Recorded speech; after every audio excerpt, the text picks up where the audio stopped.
fun. Welcome to the Daily Objective.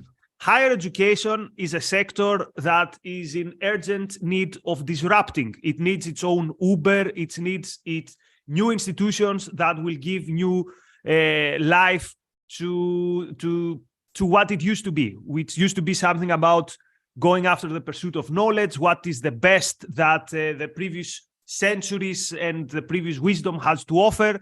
And it used to be, and it should be, a journey of intellectual discovery. So in the last years, we've seen new institutions spring up that promise exactly this, that they're going to be these disruptors to higher education. For example, we've seen the Ayn Rand University, which is the reason I gave up my career in academia, and I'm so happy to be part of it. But we've also seen other endeavors. We've covered some of them from also the Daily Objective. Now, our friend Lisa VanDamme, you know her from founder of VanDamme Academy.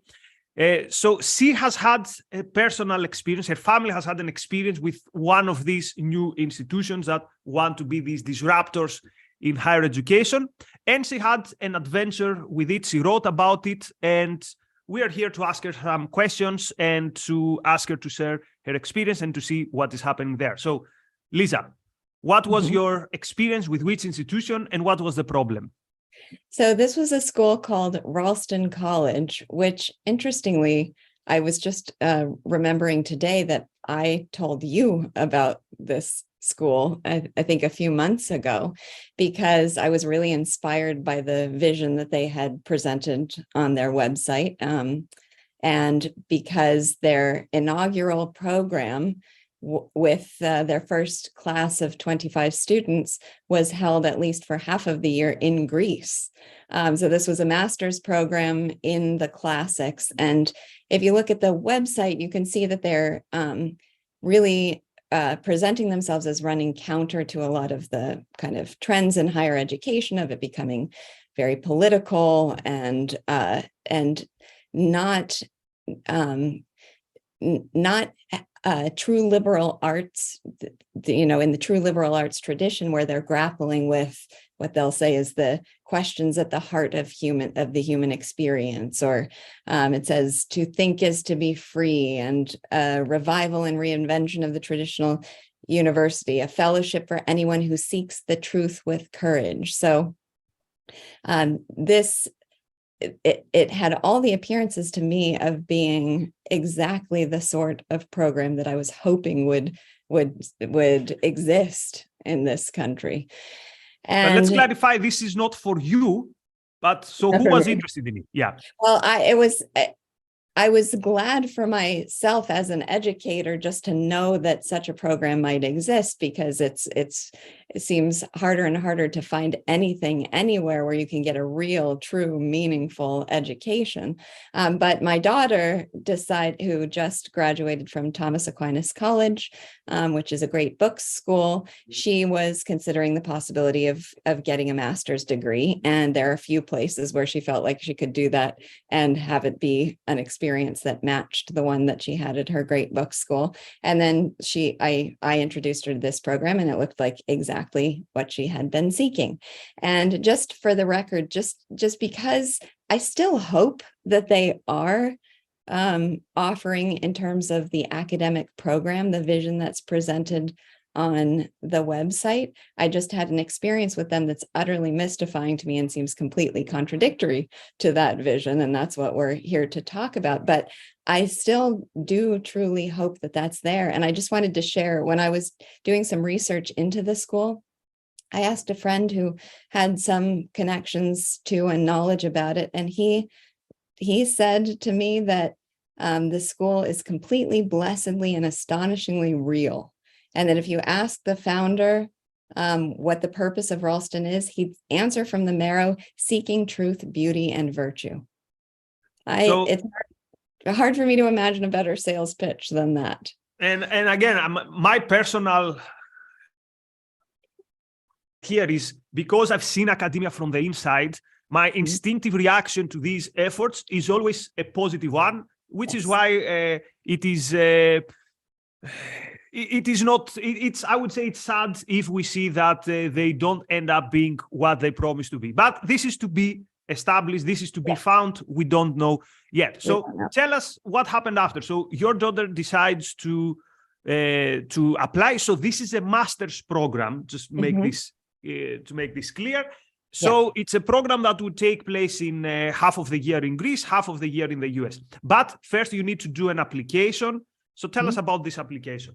Okay, so the application, what she was told was required for her application was an entrance essay, a CV, and a transcript of grades. Well, she was a straight A student at Thomas Aquinas College. This program was exactly the sort of thing was seeking and was, I think, really prepared for by her previous experience. So she wrote a beautiful application essay, in my estimation. And that was all she was told about what was required as part of the application process. So she got all that together, she submitted it online, and then she called me a few hours later and said, I don't think I want to go to this school anymore.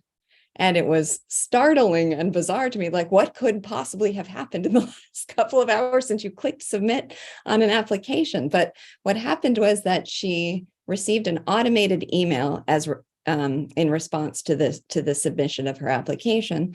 And the automated email said, we would like you to do, in order to complete your application, we need you to do a quick questionnaire. That's what it was described as. A quick questionnaire should take no more than 30 minutes. And once you have completed it, your application will have officially been submitted. So she was kind of in the midst of this questionnaire when she called me and wanted to, it had sort of decided that it was something she couldn't do, but wanted to talk it through with me. So she said, this is what the questionnaire consists of. The first page was something like, do I have the description of it here? It was something like, tell us in which of these areas you are better than the average person, or you have more talent, more ability than the average person. And it was just a place for check boxes, and it was things like entrepreneurial or artistic or culinary and even so this sounds like a strength finder. Strength finder. Mm-hmm. It did. And it said, they described this as, this will help us find strengths that wouldn't come out in a CV. So they wouldn't learn that she was really expert at baking bread on her CV. She wouldn't have thought to include that. So here's an opportunity to find out what other strengths she has. But something about the formulation of it, in which of these areas are you stronger or better than the average person, it made her a little uncomfortable. And clicking a box that said culinary, like, well, I do sort of. There was something that just put her ill at ease with that section, but she did it. I think she maybe picked one or two, and then it moved on to the next page. So the next page is where things got very bizarre.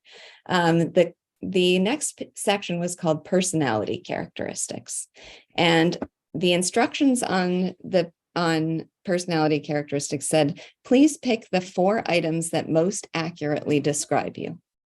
Please choose 4, even if you feel that none of the items describe you very accurately. So we have a personality test with, let's say, with 8 statements, and you have to pick 4. So you cannot pick 3 or 0 or 1. You have to pick 4 out of these 8.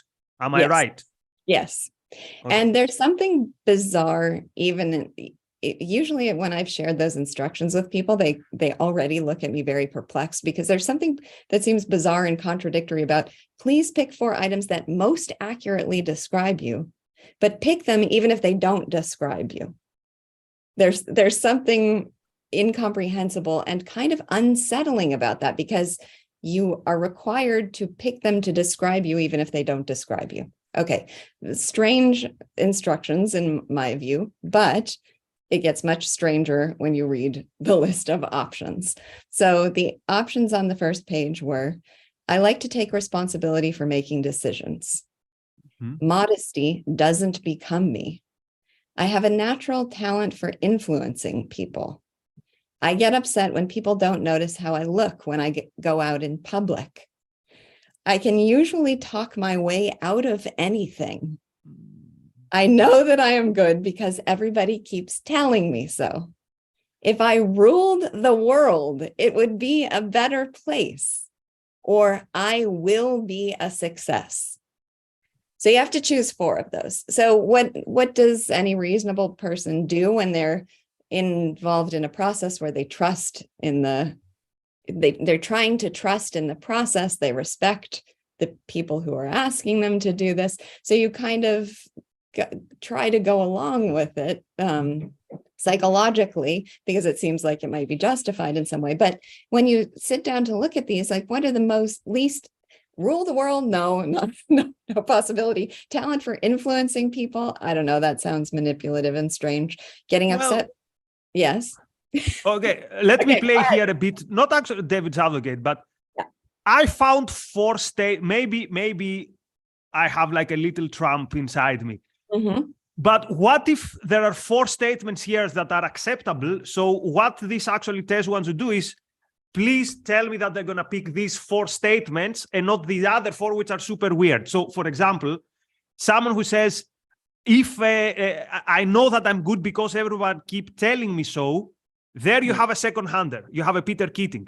Whereas if you have someone who says, for example, I have a natural talent for influencing people, or I will be a success, here you have someone who is self-assertive, self-confident. Therefore, in reality, there are 4 right answers here, and they want to see that the candidate will pick these 4 answers. Would this be a reasonable reading of the situation?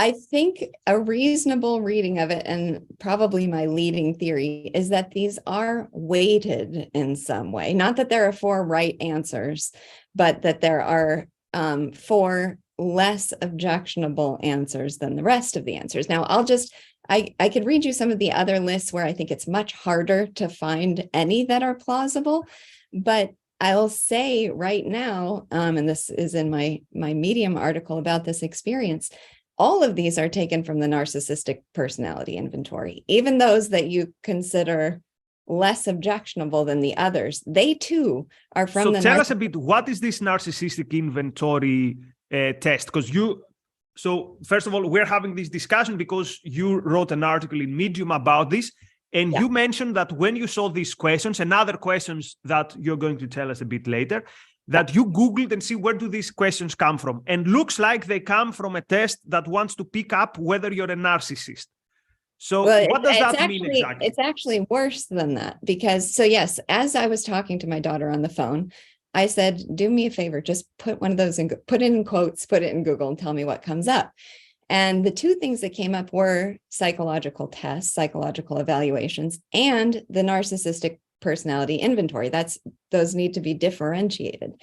The narcissistic personality inventory means a collection of statements of narcissism, which appear on psychological tests. So these are all statements of narcissism, which on a psychological test that's going to have an array of statements where you're trying to psychologically diagnose a person. Those would be among them. So one who gravitates toward these statements is going to show an indication of having a narcissistic personality. So to put it simply, for someone like me who is not very familiar with this test, in a normal test, you'd find 20 statements. Some of these statements would indicate that you're a narcissist. Here you have 8 statements, and all these statements are related to someone who is flirting with narcissism, to put it mildly. Exactly. And the other thing is, or the other form that it'll appear on a test usually is there will be strongly agree to strongly disagree. So you'll have a statement and you have to choose. So, if it was something like I will be a success and I had to choose between on a rating scale from strongly agree to strongly disagree, I might put agree or mildly agree or something like, but as a statement, I will be a success. Well, no rational ordinary person can say that. It's a strange thing to declare. And And because also, what does success mean? It could mean I will do the things that I like. So for Howard Roark, for example, this is success. I will build the buildings that I want. I don't care if no one likes me.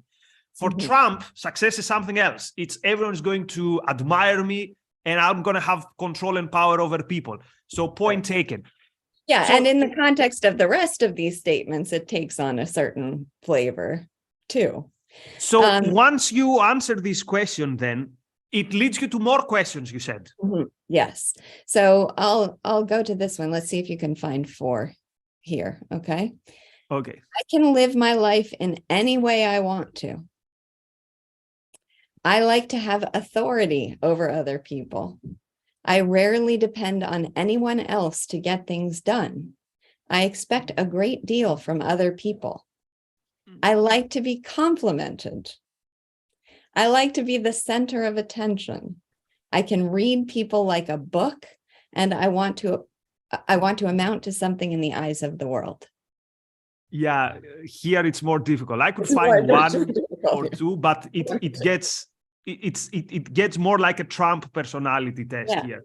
So it's 1 or 2 if you're able to contextualize them. Like, I know you would say, well, I like to be well, who doesn't like to be complimented? Sure, it's nice to be complimented. But as a statement of pick 4 items that most accurately describe you. Who am I?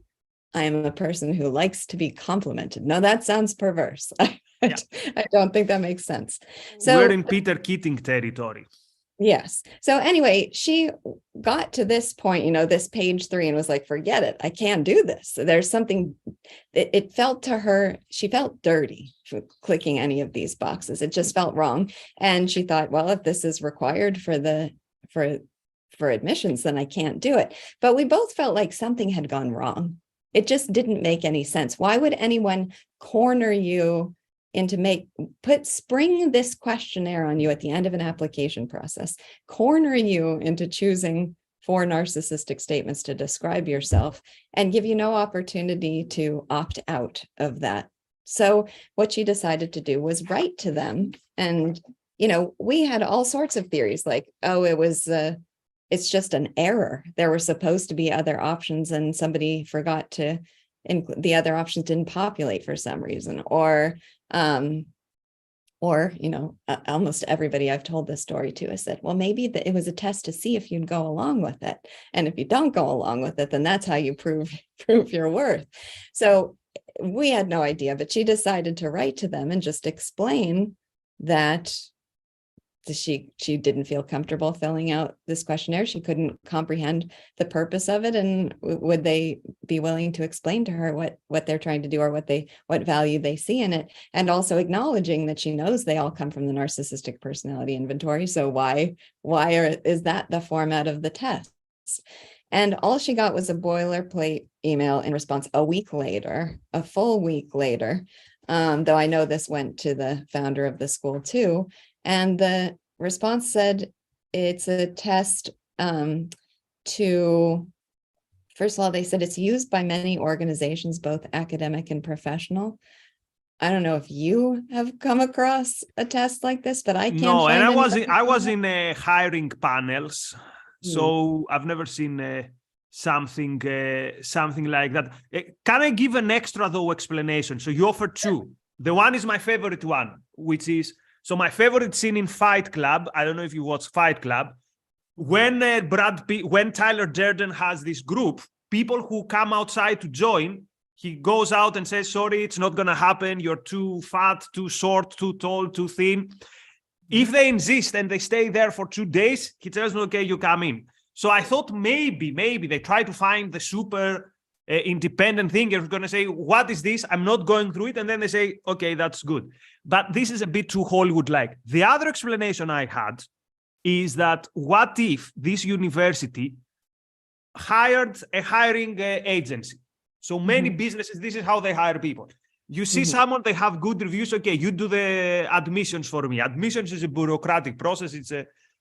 So my hope would be that the people behind this project don't really know that this is happening, that there was an HR person, either that HR person went rogue and is sending this application, or they didn't put too much attention on what is the agency they hired. Of course, this would not be a good sign for your further cooperation, but it's something which is understood. So I try to always start with a benevolent explanation. So could it be something like that? It can't, because the admissions committee wrote back and said, this is standard. It's to help us identify strengths that wouldn't be detected on a resume, CV, or transcript.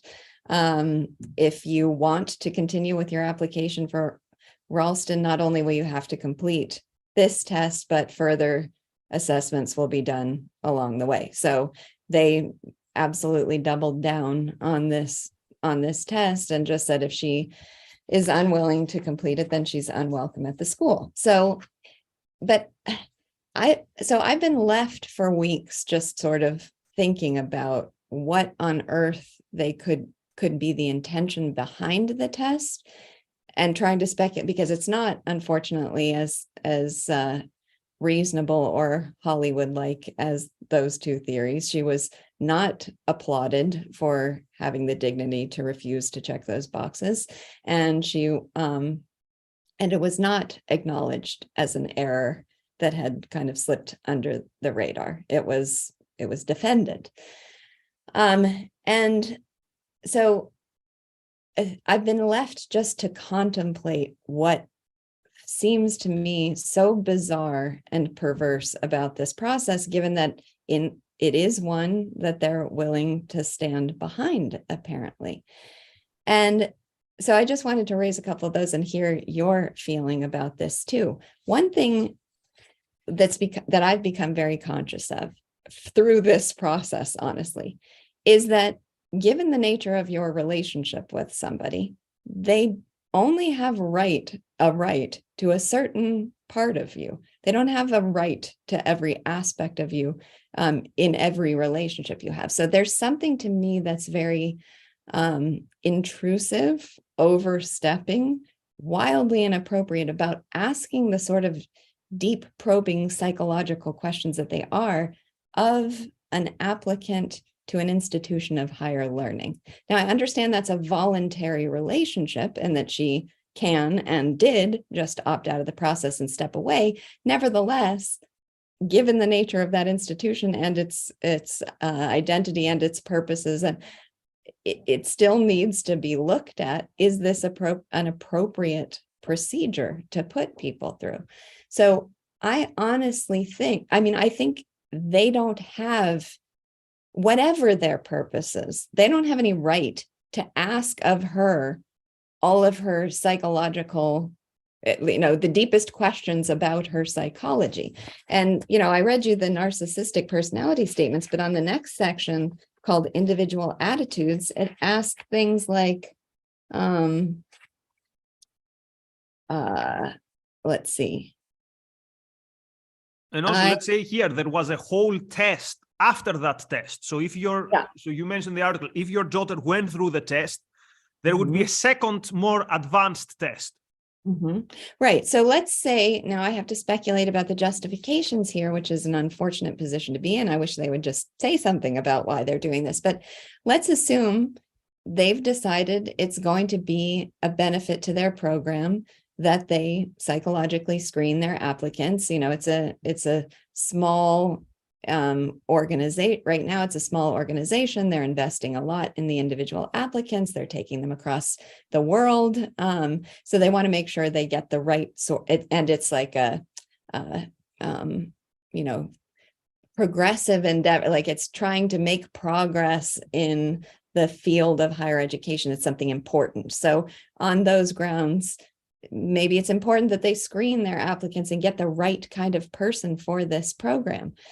First, the question is, can this test honestly tell you anything about the nature of the person applying? I cannot conceive of a way in which it could, to be cornered into making statements about yourself that you would never make under ordinary circumstances. But then the second thing is, even given those goals, even given their ambitions, do they have any right to screen psychologically the applicants and ask them things like, let's see.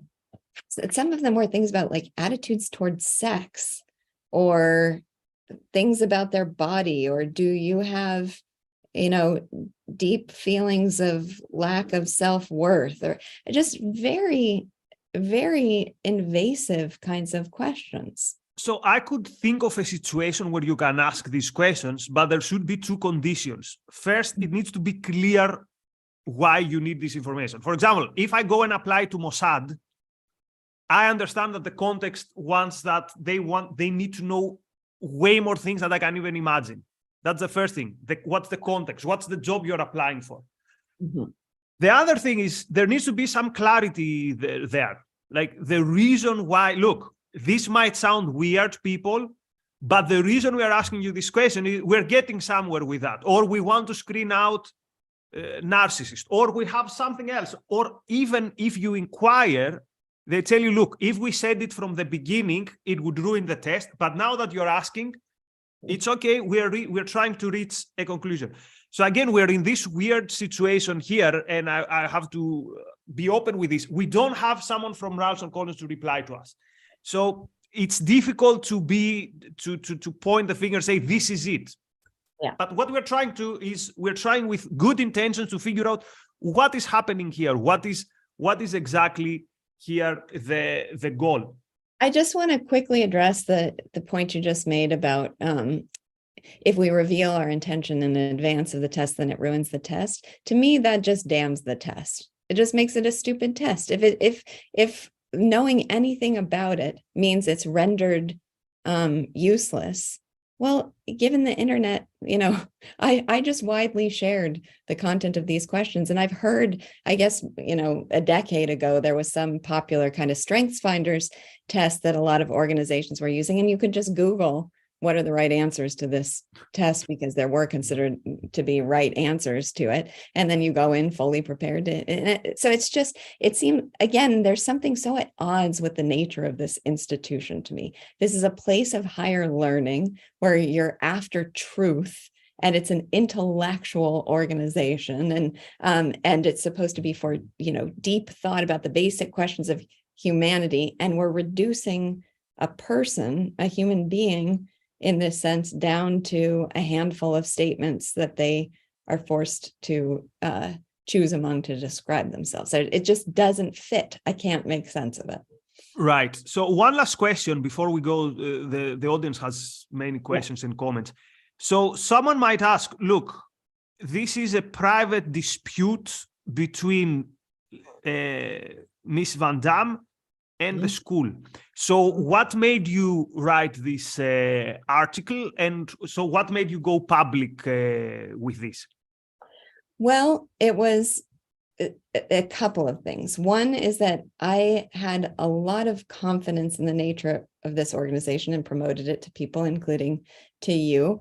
And to me, this was so utterly bizarre and out of character for what I thought the organization was, and mystifying, that it seemed important to me that it seemed impossible to me that it be isolated to just an admissions test. It seems to me that it has to reflect something deeper about the organization, about their mission, about how they think that this mission is best achieved. And it's troubling to me. Part of it is sheer desire for an answer. I really think that this is something that needs to be addressed if more students are being subjected to this. So my daughter did talk to one other person who had completed the test, had applied, completed the test, and sort of thought, as you did with the first page, like, well, I just did my best to try to identify the least objectionable of the options. But I tried to project how somebody would feel after they'd been through 20 pages of this and gone through with choosing those options. And there were many things about that bothered me. One is that no context has been given for how this will be used or what its purpose is. So you have delivered all that information about yourself into the hands of people who are going to use it for unknown purposes. That seems like a real violation to me of the privacy and dignity of the applicants. And the second thing is because, several people that I've talked to have said, I really applaud your daughter for refusing to fill it out. I think that I probably would have gone along with it. And I wanted to give encouragement to other people who might be going through this process to have the self-respect to say, no, I'm not going to fill that out. You don't have a right to this information about me. Because especially with the aura, we haven't even mentioned that Jordan Peterson is the chancellor of this school. So it has an aura of kind of authority and wisdom and desirability that might make you suppress your own discomfort with filling something. I see. Yeah. So this doesn't come from a place, we want to talk about this institution. It comes from a place of respect that I had expectations from this, and I'm trying to figure out at least what is happening, and then to draw attention to something that shouldn't be. And honestly, if the vision is true to any extent, this to me absolutely compromises and undermines that vision. To me, this is completely at odds spiritually and intellectually with what they have set out to do. So one of my hopes was to get attention to it in a way that might make someone take a look at it and go, oh, that's true.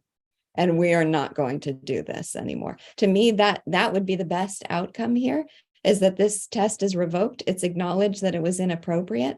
And that's the thing that would give me faith in the mission of the institution. Yeah. So again, this is an ongoing investigation, as I would say. So Lisa hasn't received an answer yet. Hasn't received an answer from the higher echelons of that institution. So we will see what is going to happen there. So let me read some comments. First of all, the first comment I have to read, which is not a super chat. Find someone who appreciates you like Razi appreciates me, who is commenting on our private communication, that I would tick all the boxes in these categories that Lisa read. 8 out of 8.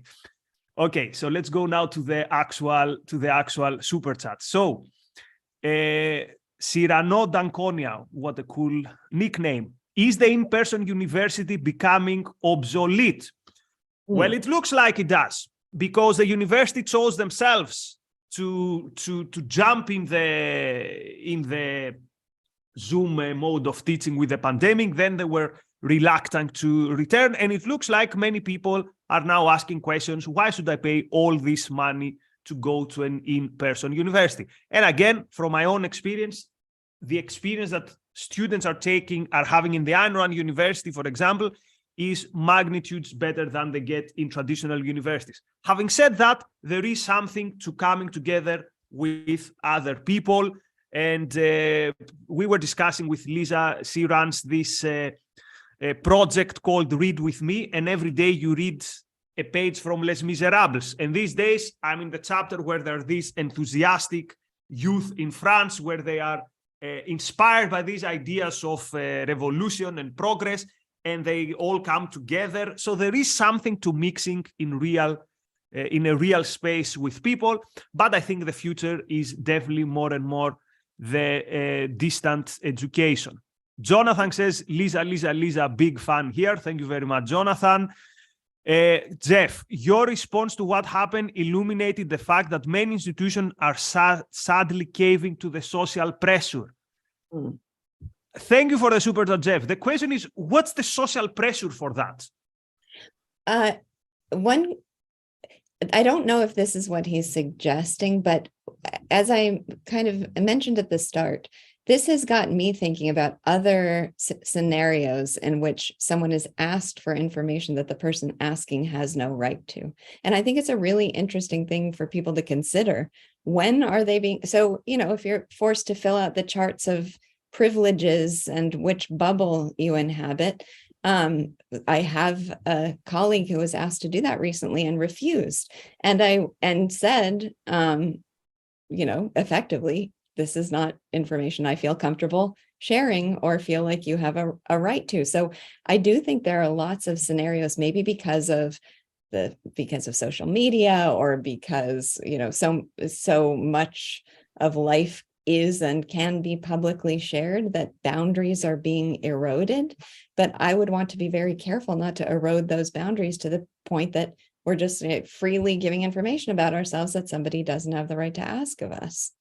So I definitely think you can extrapolate from this to a lot of other scenarios where people, think because they have some higher moral agenda, which I wonder if that's what's going on here, because, it feels like, well, our ambition here is special. So yes, this transgresses the normal boundaries of human interaction, but it's okay because it's just, I don't want to speculate that about them, but there are lots of cases where that is true, certainly with the privileges papers. Like, we have a moral purpose here, and you are required to submit this information as part of the achievement of this moral purpose. And the line that someone needs to be careful to figure out is, I understand that every institutions, they have the right to ask whatever they want, but also you should have the judgment to ask yourself,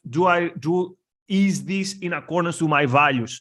And again, as you said, your daughter said, no, there's something there that feels demeaning, that feels cheapening, and it takes guts and self-esteem to say no. So this is an important takeaway. I do have some questions of whether you even have the right to do that here. Because a private institution has a right to do. I mean, there are times that I've imagined this scenario as something like being groped by the TSA. Like, it feels so demeaning to me that it feels like a violation of the person. And the thing is, with this is not a strengths finder test. This is a deeply psychological test. And psychological tests, there are lots of rules and parameters for administering psychological tests. I don't think anyone in any scenario certainly should give a probing psychological test of a person who I think of as, in some ways, as in a position of vulnerability when they're a young person applying to an esteemed institution. So I have questions about whether they can do that. Right. I don't know. Yeah. So let's see what else we have in the super chat. Razi clarifies that I only tick 2 boxes of narcissism, that I want to be the center of attention and something else. Okay, the jury is out on that. So thank you very much, Wes. Very generous contribution. Thank you very much, Marilyn. Also generous contribution. Thanks again, Marilyn. So Marilyn says, I would hate to have to choose the least distasteful statement as being representative of my character. Yeah. Creepy. Indeed, particularly if you don't agree with any of these points. So many thanks for more super chats from Marilyn, who claims that Jordan Peterson worships pain. Well, but still, this is not about life is suffering. This is weird. So it's, no matter what your ideas are, this test looks, there's a lot of context required here to justify what is happening. And this is a context that we are lacking. So looks like this is it in terms of the super chats. Before I give the last word to Lisa, 7 p.m. UK time, which is 21 minutes from now. Finance Friday with Jim Brown on how to defeat financial repression. 10 p.m. UK time, TV Talk with Mark, Jacqueline, and Jennifer, where they will review the TV show Wednesday. This Saturday, tomorrow, 6 p.m. UK time, The Week in Short, a compilation of short clips, the best of, think it this way, from this week. And this Sunday, 3:30 p.m. UK time, Objectivism, the state-of-the-art study group with James for ARCUK UK members. And there's a link to become a member in the chat, and the session will also be live streamed for YouTube members. So, Lisa, what are the parting thoughts maybe about what's the state of alternative higher education or whatever you. So what is the thing that you took away from all this story and how you became wiser? Well, it did make me feel backed into an ever smaller corner of educational allies, because I really thought that this was one, and without a very clear explanation or apology or retraction of this test, I cannot consider them allies in any sense. But what is the takeaway? I really want people. I think it's important to consider these personal boundaries and to think about the ways in which we might be tempted to violate our own personal boundaries in the name of some cause or something. And there just seems to me within this a very important issue of privacy and dignity, and that it's highlighting, it's somehow bringing to the fore those issues of privacy and dignity. And I would encourage people to consider where else that theme applies, and where else people are overstepping these bounds.